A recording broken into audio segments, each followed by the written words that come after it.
I am Bruce Christensen, and I was a missionary kid in China and Mongolia. I was born in Minnesota, and as a PK. My father was a preacher. My mother was a Bible worker. I was a preacher's kid. When I was about 2 years old, they began to talk about doing mission work overseas. I didn't have any say. And I realized I was going to have to become an MK, missionary kid. And so they prepared, we got ourselves together, and I was 2 years old, and we left Minnesota and went to Los Angeles to meet the boat that we were going to go on, and we took the train.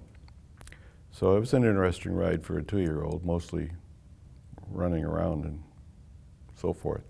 But anyway, when we got to Los Angeles, we met some relatives there and had a little time with them, and then we got on the boat, which took us up to San Francisco, and then off to Hawaii, which was nice to be there on Christmas Day. From there we went on to Japan, where we got off that boat and spent a short time there sightseeing a bit until we were ready to go on the next boat. We changed boats. On the next boat, I went to Shanghai.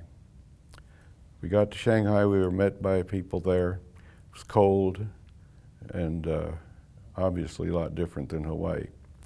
But we were there a few days, and then we were sent by train from there up to Peking, where we stayed a few days while my folks got some furniture arranged for and things that they wanted to take on up to Kalgan, which is what we found out was where we were going.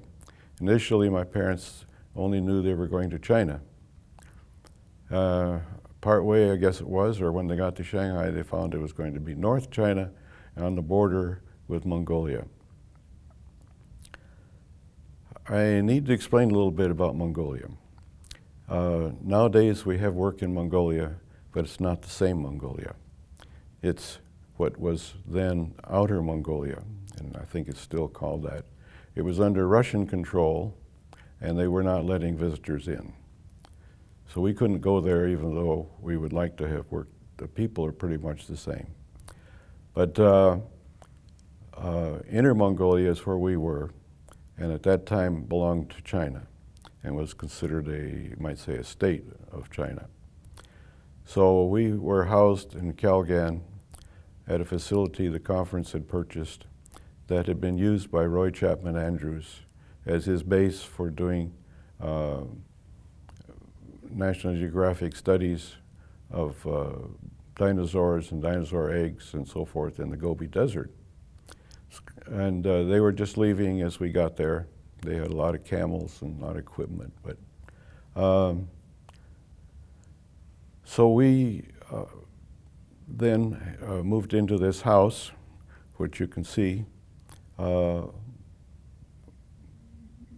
was inside of a compound, and the walls around the compound were about 8 feet high, made out of mud. And we had a gateman, one gate, and we had a little side door that went to the side street where we could go across, and there was another gate we could go through to a yard where a hospital was being built at that time. And there was a house over there already built that had been used apparently by the previous people. And so we had a doctor coming. The idea was that working with the Mongols, the Chinese, that they could use, there was no medical help in the area. And the hospital was finished and apparently put to use about the end of the first year that we were there. Meanwhile, Dr. Colston had come on assignment to that area, and he was going to be in charge of the hospital. That all went along well. He got nurses training going, and they had a nurse that came with him. And somewhere along in there, why I needed my tonsils out, and he did a nice job of that for me. But he was working with a lot of the people, and there was lots of problems of health. The people didn't know much about how to take care of themselves. And there was, in the area, there was problems with bandits and some problems with pressures from Japan. Japan had taken over Manchuria and was trying to take over where we were. And the Chinese were fighting back. It wasn't on our doorstep, but it was nearby. The general got hurt in battle, came to the hospital, or was brought to the hospital to get attention from the doctor. Apparently his wounds and damage was too severe and the doctor wasn't able to save him, so he died. His son was also a colonel or whatever in the army, and he was very upset. And they tried to usher him out, and they were making a big fuss over the whole thing. But he shut the door on his dad's room where he was lying after he was dead. And he got the doctor to come in, and he thought he just wanted to talk to him. As soon as he got in there, why, he started beating up the doctor. And almost, he was trying to kill him.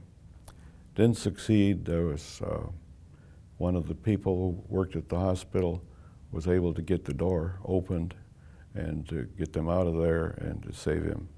So he survived that, kept on working as a doctor, and further problems came up because of they had a young child, a 12-year-old girl. This girl was 12 years old and had diphtheria and was very sick.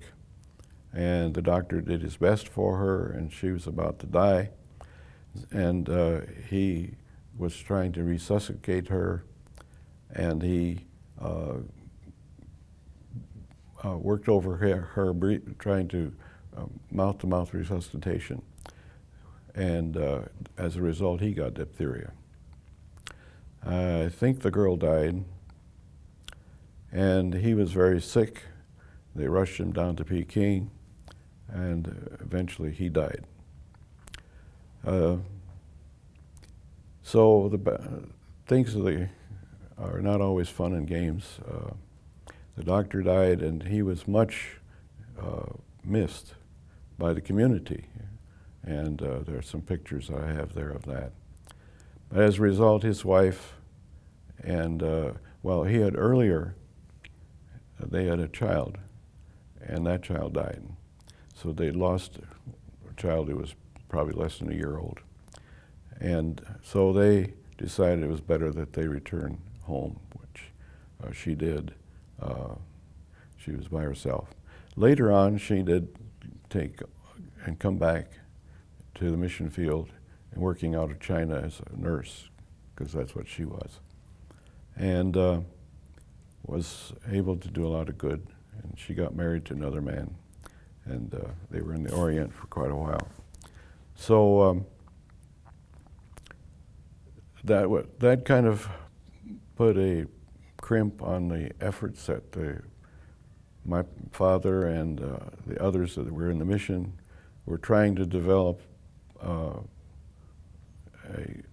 hospital and trying to develop a way to reach the hearts of people from the medical basis, and this wasn't working too well.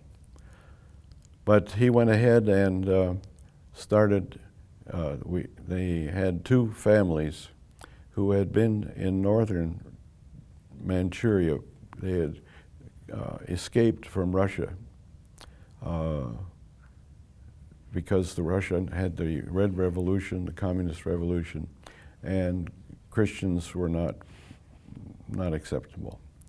And so they were Russians. They escaped along with many other Russians to that area of northern China, and there happened to be Mongol people there too. So they learned the language, and they did some work amongst the Mongol people over in that part. And along about that time is when they decided, the conference decided that they wanted to actually have this hospital available and worked from there into the outfields of Mongolia. And so these Russian workers were moved with their families to 2 locations in Mongolia where they were in a small compound and they were able to do some minimal medical work. They weren't medical people, but they could give out pills or put drops in people's eyes and things like that. So they were established at 2 mission stations. One of them was 150 miles from where we were living, and the other was about another 150 miles further west, about as far as they could go west to a little side trip. Is taking a look at our house. It was a nice house with 3 bedrooms and a bathroom, and they had a separate building for cooking, and that was later they allowed us to build on. And I remember as a child, I was about 4 years old by that time, I could look out the windows of one of the living rooms and see where they were digging a hole for the basement and where the kitchen was going to be. It's probably one of my early remembrances of the facility. But that's where we lived. But there was, on the compound, there was another building where my dad had an office, and he set up a printing business, printing facility, so that he could print tracts in Mongolian. And he had to learn the Mongolian language, he had to learn the Chinese language, and he had to learn how to set up and run a print shop. One of the first jobs he took on was to get an Old Testament in Mongolian. There, by looking around, my father found that there was a Mongolian Old Testament still in existence. There had been several in the past, but they were gone. And this one was available through the American, I think it was American, or the Bible, let's say the Bible Society in our town, Kalgan. They had it. So my dad went to them to see if he could borrow it. And they had this lady who knew how Mongolian well, and was a recent convert and was willing to work on it. And but they wouldn't loan that.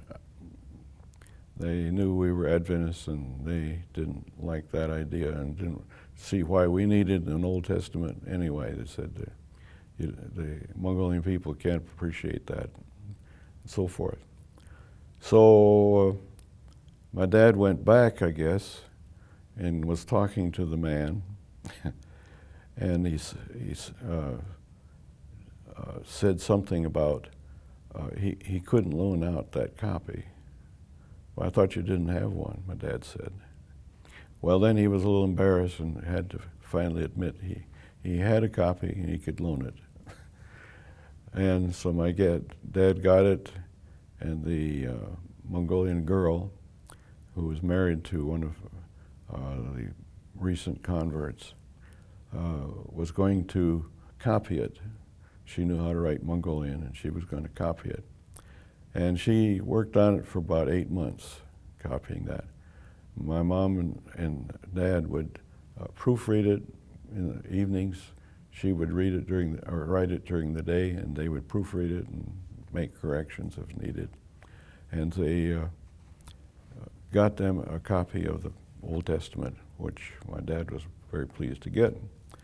And he also wrote a tract in Mongolian and did other work of that kind.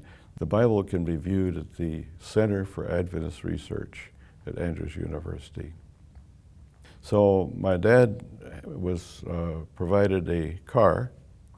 It was a four-seater Dodge open-sided car. but it would go, and they could haul. There was not a truck, didn't have a trunk, but they used the side rails and loaded them up with whatever they had to take. Because in Mongolia, there's no filling stations, there's no repair shops, and there's no grocery stores. If you want to eat, you take it with you. If you want to drive home, you take it with you. And so he would take gas in 5-gallon cans. They'd strap them on the side and load it up with food and whatever else. Actually, one of their first trips was taken apparently in a borrowed or rented truck, a flatbed truck. They went up there. It's about 150 miles. It'd take all day because of the road conditions. Some places you could find what I call 6-lane superhighways, which helped a lot. Trouble was there was nobody on them, and they were only a cow track and the wheels track. But you also had to watch out for the traffic. People moving from one place to another, whatever, weren't that many. But there would be a whole bunch going, and one that my father noted was 5 miles long, a caravan. But anyway, he went up there, and they visited around to see what the situation was and what they were going to have to do. He later went up with the car that had been provided. And he was visiting different places up there, and I believe it was the rear axle differential went out. No filling stations, no service stations. The only way was to get the car back to Kalgan. But there was no way to get it to Kalgan. There was no service trucks around either. So they got, I think it was 2 or 3 camels, harnessed them, fastened them to the bumper of the car, and it was getting cold weather, and he had the side curtains on the car to keep warm. And they towed that car from there all the way back to Kalgan, 150 miles. An interesting part was that I have a picture of the group when they got together. Well, I have a picture of him being towed as well, he took. But he took this picture, or somebody did, in our yard with the camels there, and I'm on one of the camels. But I didn't get the ride otherwise. But that's one of the advantages of missionaries, you see. You get to see different things and do different things. I was just an MK, but it was fun. So anyway, my dad was back safely, and we were in the compound. There was a dividing wall, a small one, about 4 feet tall, between our house and the yard where the camels from the car was and stuff like that. In the northeast corner of the property was a walled-off area where we kept goats for our milk supply.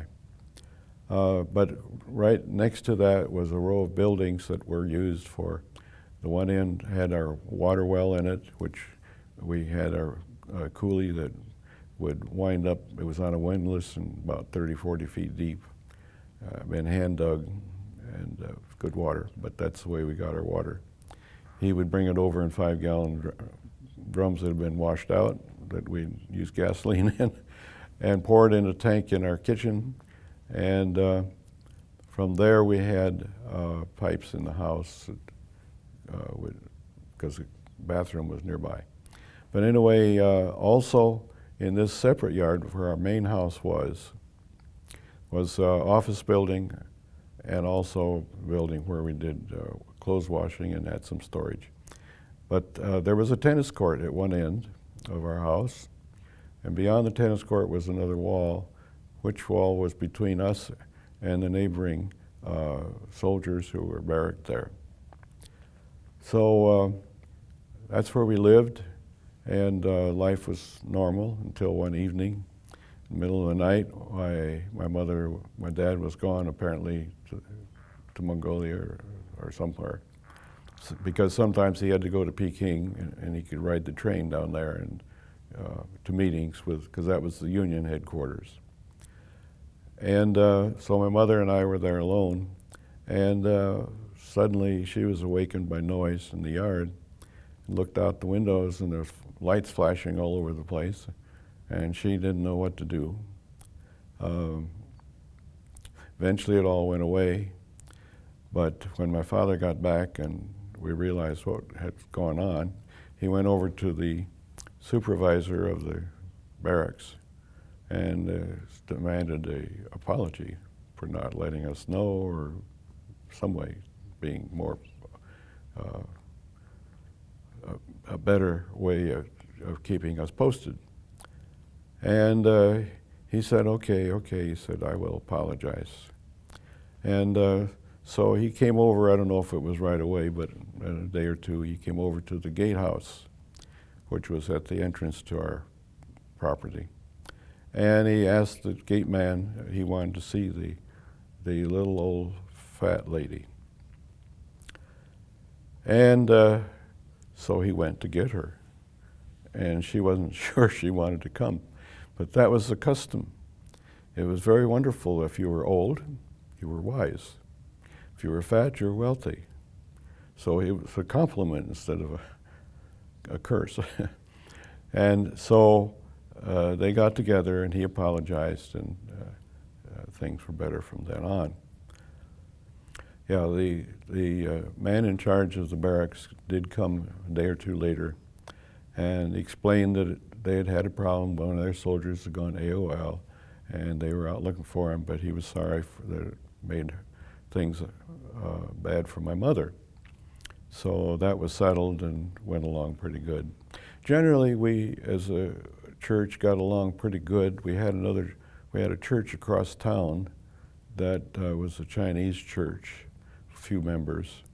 But we were a new mission as far as the conference was concerned, and they were part of a Chinese group. But my dad preached there some, and so forth.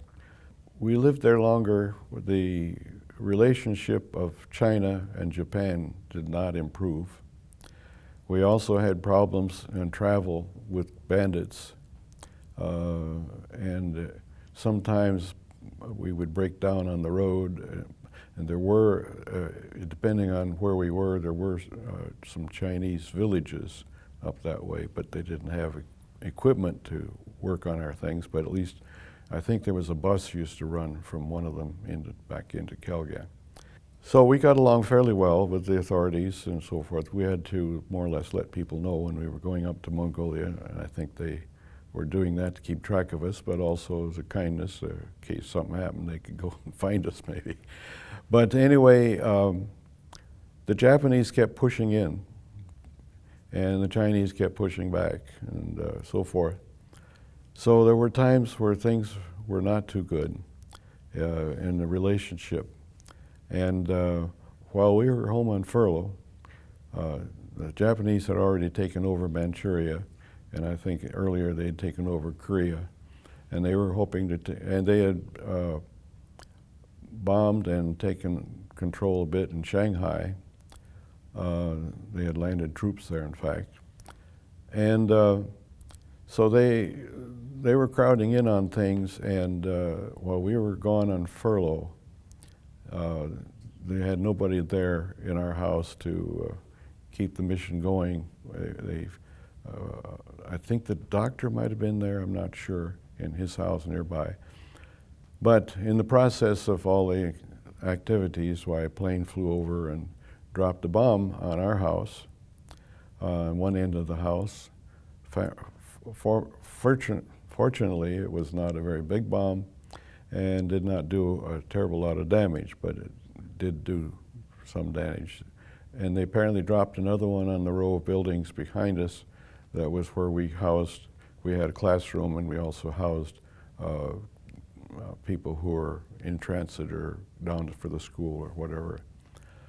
And that they damaged quite a bit, and they shot it up with machine guns. So that was a little fun activity.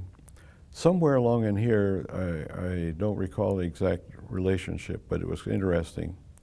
There was occasion where there was war things going on and so forth, and I think it was my dad and maybe another person took the train, went to Peking to see about business, take care of what they could do. Well, when they came to come back, they could buy a ticket, but it would only go halfway. The bandits or the soldiers or the war had split the rail in half or cut the rail in half, and the train could not go through. Well, I mean, it was my father and my family, and the other man I was with him, I think, was likewise. It might have been the doctor. But they told him, look, we need to get Mike. We understand that your man in charge here is having a train come from Kalgan down to here, and then we can get on that and go back. And he wasn't sure about that, but he finally said, well, yeah, he says, I'll have them bring a car down. So they brought a whole car along with the engine, railroad car, and so they rode back in style to Kalgan with the help. So we did maintain fairly good relationships, even in spite of the difficulties. There was another incident along the way that I might mention.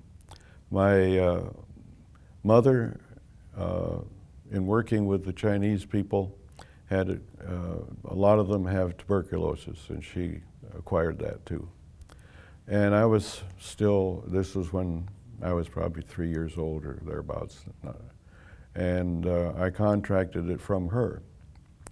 So I remember laying in, we were supposed to, the cure in those days was stay in bed.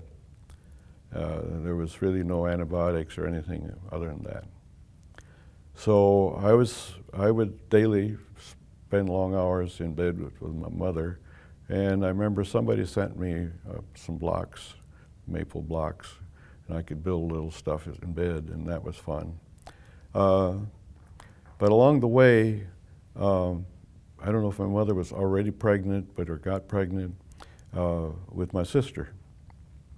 And she was having complications because of that pregnancy and needed to have surgery on her body. So I got to stay with the doctor. I remember staying in his house. That was neat. It's different.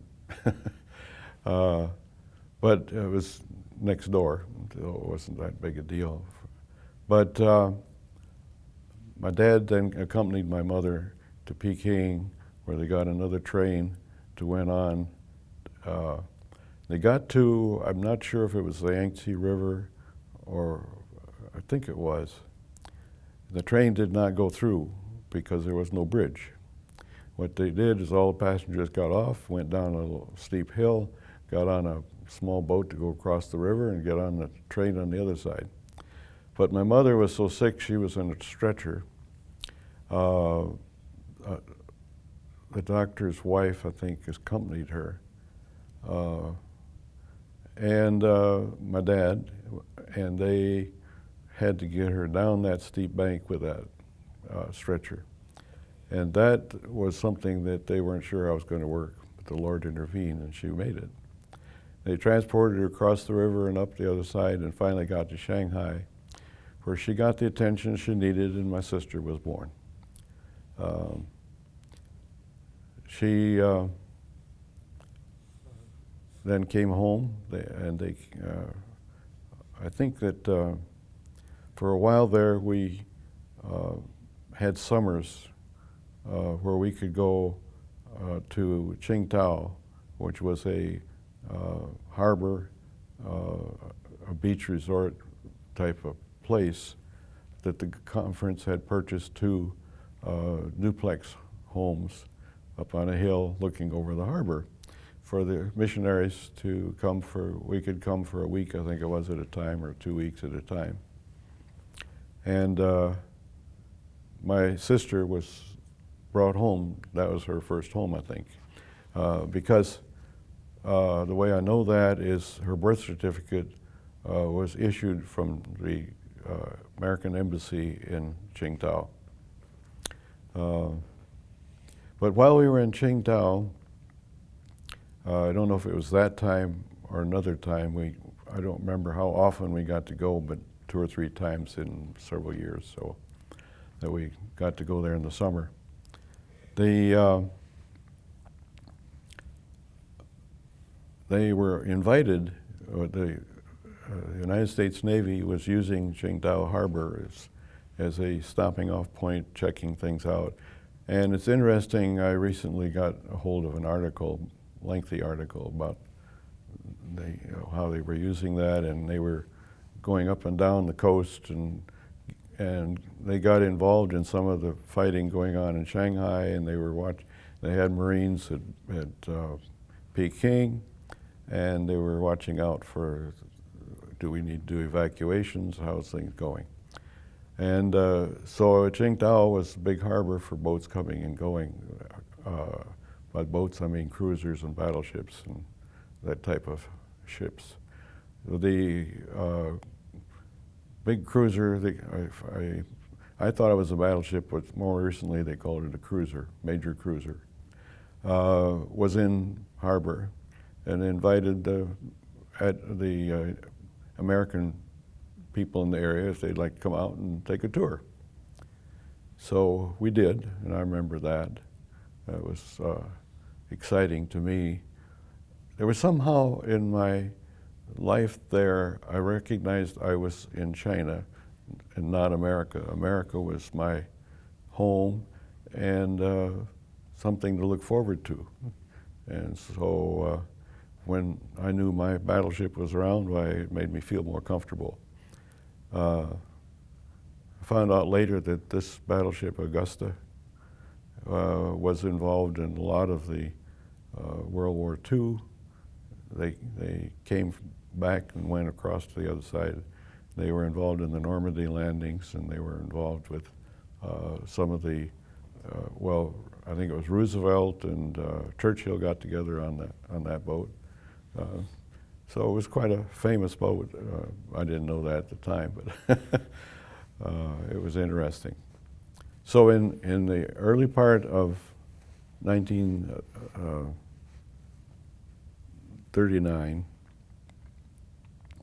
we came back, and they left me off in Shanghai. We had a Home Study Institute was there, and I had been taking their schoolwork all through my grades. And it was now time for my 8th grade. My folks thought that I was going to have to go to boarding school for the next year. Why not get me in, get started in the 8th grade? So I was enrolled in the Far Eastern Academy at that time, which was in Shanghai. And I was there at the start of the school year. My mom stayed for a little while. My dad went on back to home to take care of matters there. And my mom stayed by for a month or so and helped me get acclimated to, I wasn't used to living by myself and so forth. So we stayed, and I remember this was quite an adventure for me because I'd always been with all my family and all. And so we were in the upper story of one of the houses in town for the missionaries that let us use it for a month or so. And my use of the idle time when I didn't have to be in school was to play Monopoly. I just loved to play Monopoly. And there was another boy there that he liked it too, and we played Monopoly. We kept the game going constantly. But anyhow, finally I got moved into the dormitory, and there was a room that I could have. And I didn't have any roommate, but I had all my stuff, and I was content. So this was a nice deal. Came up, I got acquainted with the kids and stuff. And one of my acquaintance deals didn't work out too good. I wasn't the best at that. This boy had his own room, and I was down there with some other kids, and they had his trumpet out. and I tried the trumpet too, and he wasn't there. About the time I was trying it, he came in, grabbed the trumpet, took it out of my mouth. Well, as a result, my tooth is still that way today. I learned that lesson. But sometime later, it came up to that it was time for Halloween night. And the boys had the ideas of what can we do to keep the dean active and disturb him the most. And since I was younger and apparently more gullible, they conned me into doing some of the stunts. So I had to coordinate some of what we were doing upstairs, because that's where my place was, with the downstairs boys. And I was the messenger. Fortunately, the floors were terrazzo and the steps were terrazzo, so I could go up and down quietly. And at the foot of the stairs was the door into the apartment for the dean. So we got everything lined up, and then we had some dustpans and we threw them down the stairway. Well, it didn't take long, I got the dean out, but I was quietly in bed. So that was fun. But anyway, it wasn't long. We'd had Thanksgiving there, and it wasn't long after that that we got word from the embassy, or from my parents and embassies. It said, it's getting too hot. We need to get all the the mothers and children out. And so they said, we're sending a boat, going to pick you up. And the first stop for the boat was Shanghai. And then it would go up to the harbor off of Peking and pick up my mother and my sister, who were there by that time. My dad he was apparently at meetings somewhere and got word of it. He called my mother, or sent her a telegram, because we didn't have telephone service up there. And he sent her the message that they were going to have to be packed up and out of there down to Peking, so the guards, the Marines, could escort us down to the boat that's coming. Because they didn't want to take any risks, things were getting a little hot. And so I was put on the boat. It was a big luxury liner boat, like cruise liners here in the States now. And they had first, second, and third class. But in this run, there were no classes. I was put in the top first class in a single room up there. And my mother and my sister were with another lady down below in one of the cabins. So I thought I was in heaven and had a good time, enjoyed the trip.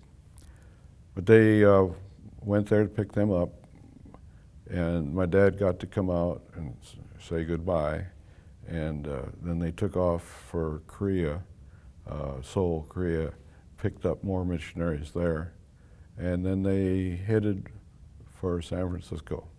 Actually, they headed for Hawaii, but partway out, things were getting so bad in Europe and elsewhere that they told the ship to just go straight for San Francisco. And so we missed Hawaii this time around and went straight to San Francisco, and we were out of the mission field. The unfortunate part of the whole thing was this was the end of service for the church, in that where there was no way that this was going to get fixed without a big battle and people getting hurt and so forth. And so the church was, I'd been doing some studying on the church's progress in China, and they had been doing quite well. We had mission station in Kalgan. We had another mission station up in the plateau of Mongolia, and we had built a school up there. In fact, we never got to use the school. The missionaries didn't. We were supposed to live up there, and that never happened. The result was that yes, there was a lot of people had been converted and had received the message of the truth and so forth, but this was like the devil brought a door and closed it, and China was shut off. And it's only in recent years that China has picked back up. Now, of course, we could go to Mongolia, outer Mongolia. My dad had tried to get up there, and they wouldn't let him in. But he went as far as he could go because he wanted to see what he could do. But so the work that was started there was just not ever finished. And it's sad because it was close to doing what we needed to do. We had come home from furlough, and apparently my parents had the opportunity to take a trip to the Philippines. So they made arrangements with the local authorities to travel, and they got tickets to travel and went to Korea first, and in particular at Seoul, Korea, in the harbor at Incheon. And they also then went on the Korean peninsula down to where they could pick up a boat to go across to Japan.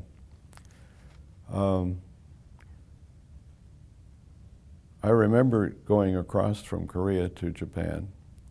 It was kind of an experience because it was a ferry boat, not a regular passenger boat, and we weren't on there. I think we might have been on there a few hours, I don't know.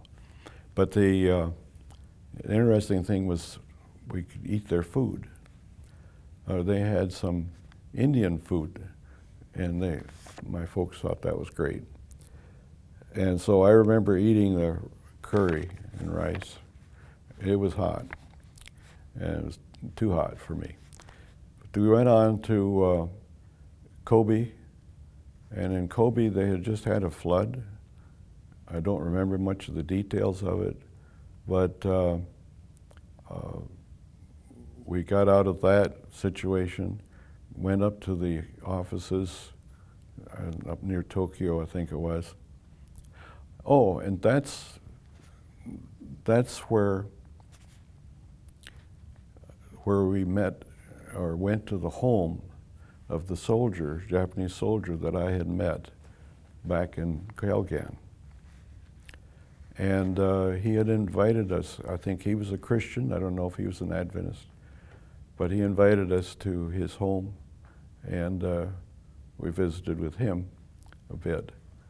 And before we left, we also got to enjoy Japanese hospitality in that I remember we needed a bath for some reason. It was time for a bath, I guess.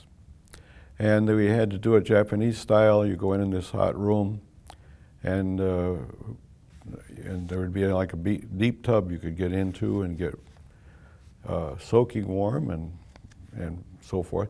But the uncomfortable part of the whole thing was that this bathroom, or this bath, was shared by all sexes. And without notice, particularly. They had no qualms with coming and going, whether you were naked or not. So we had more or less, my dad had tried to impress on them that we didn't want to do that. We just wanted to take a bath and get out. And so we were kind of on edge watching for that. And I remember being served a meal on a Japanese raised surface, a bed area, and the lady came and cooked the meal there for us. And that. So it's an interesting trip. The other interesting part of that trip was that I had received some money that had come from a bank that had gone bankrupt during the Depression, apparently. And they had refunded some money that I think it was my grandmother had put in there for my education. So she sent that money to me. So I had that money in Japan, and I wanted to, I was into stamps. So I wanted a stamp catalog and some stamps, so that was a big thing for me. We then went on from there to the Philippines. that trip was rather unadventurous, other than on the way I got to see Formosa. We went by it, we didn't stop there, but I could see it in the distance.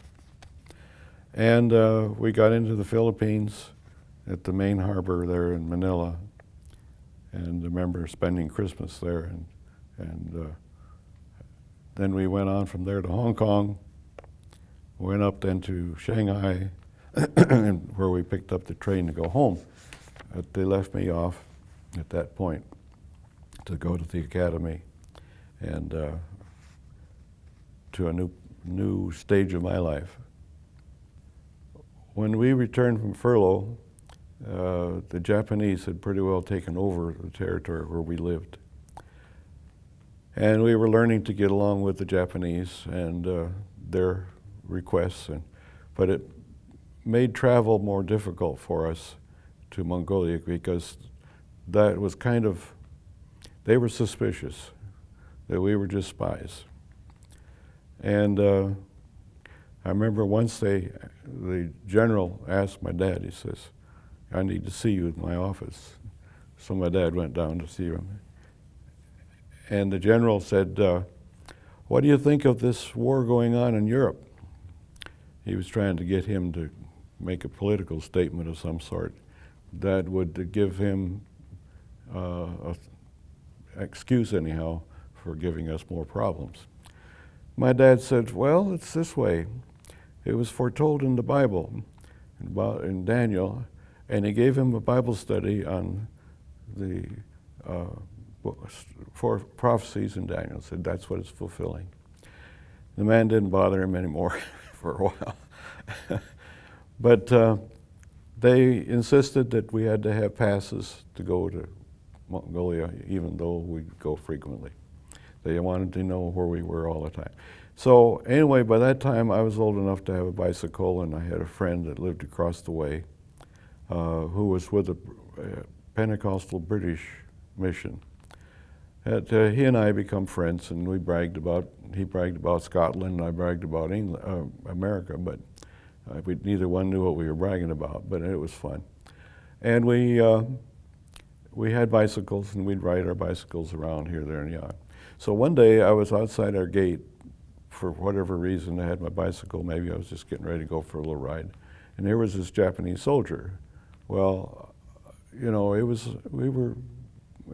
a kid I was a little nervous about what these soldiers wanted. But he was by himself. He approached me and he spoke to me in English. I didn't know Japanese, obviously, but he spoke to me in English. And we had a little chat, and he apparently was a Christian. I'm not sure, he might have been an Adventist, but he was in the service and in the area at the time, and I take it he'd found out that we were missionaries and came over to the area looking us up. And so he met my folks and invited us to, if we ever got to Japan, to come to his place. His place was up in the middle part of Japan. It was north of Tokyo. So we got up there, and more or less the non-tourist areas, but got to see that. So anyway, the conference arranged for, I don't know if they got them to come from America at that time. It took them a little while to get there, so it might have been, because it takes about 3 weeks to come across on the boat. But anyway, Dr. Randolph came through with his wife, and they had a little girl. And I remember we had a nurse there that adopted a Russian girl. Ivadel was her name, I remember. And I don't know where it fits in exactly. I don't know if it's, there was a time where there was something that was upsetting, and we came from our house to the doctor's house, and the big thing I remember at that age was we got to stay up till after midnight. But there was something going on that we kind of were all together in order to stay out of trouble. But I don't think it was this other incident. But my dad stayed behind. He stayed behind and with 3 others, Dr. Randolph and I think Elder Harris, and I forget who the other one was, my dad.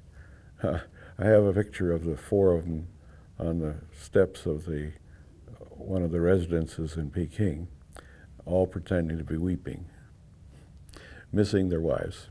And it's true, they were gone, the wives, that was after they'd left. But my dad got sick with typhus, and that's quite virulent. And for a while they were talking about getting my mother to come back to at least be able to see him before he died. Fortunately, Dr. Randolph was there, and the Lord intervened, I guess, and he came out of it okay. So when he was ready to travel, they shipped him back, and Dr. Randolph came with him. And so that's, from then on, we supported China by our offerings and so forth. But my dad did a lot of traveling here, giving his experiences and so forth. And so some of what I've said I got from his notes. But he went to Union College while we were on furlough and got his degree. He had a two-year certificate, a 2-year degree from EMC for a minister. That's all they required in those days, 2 years. So he'd never finished that, but he wanted to, I think he wanted to do more and more teaching and so forth, which is what he ended up doing. He finished his bachelor's degree in 1 year because they gave him some credit for the Chinese language that he'd learned and stuff like that. But it was a crowded year.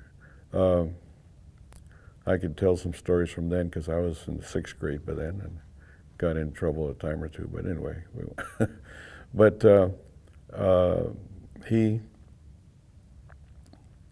then went on to, when he came back, he came to the General Conference session that was in 41, I think it was, early 41. And he represented Mongolia. They have them, in their garb and stuff. He had his outfit with him and presented that. But then he went back and was a pastor in Michigan for 3 or 4 years and decided he wanted to go for his doctorate, his master's degree first. So he went down to Washington and got his master's degree. He came back from there and taught here at Andrews for a while, and then he went over to Chicago to get his doctorate, Oriental Institute in the University of Chicago, and then he came back here and went on finally to Southern, headed the department down there, and wrote a lot of literature, a lot of articles and some books. An interesting sidelight, my father, of course, in Mongolia, knew the land pretty well.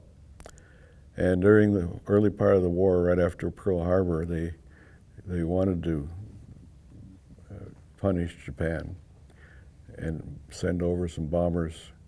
And they found they could barely squeak these bombers off from an aircraft carrier. So they practiced on that and so forth. And I guess they took off from near Hawaii and went over Japan, dropped their bombs, but they could not come back and land on those because the aircraft carriers weren't big enough for them to land on. So they had to go on and hope for the best. And one of the areas they could go to was Mongolia or parts of China. And they found out that my dad was around and knew Mongolia. And President, or was, I don't know, Wilkie, was he? No, he wasn't president. He was maybe vice president or anyway. Wilkie had been over in Russia on some activities anyway, and had opportunity to pick up some maps that when he wasn't being watched. I understand it. And these were all in Russian in the Russian language. But they were maps of Mongolia. And that's what they needed for these bombers. So my dad was given the job at the military headquarters in Washington to go over those maps and interpret that, and also to write some things that they could say to the local Mongolian Syndicate, who they were and so forth. And that's one thing I remember. No, that was Chinese. We sure Megwa Ren. That's I am an American. But but he never got in the war other than that. But and I didn't either. I missed it.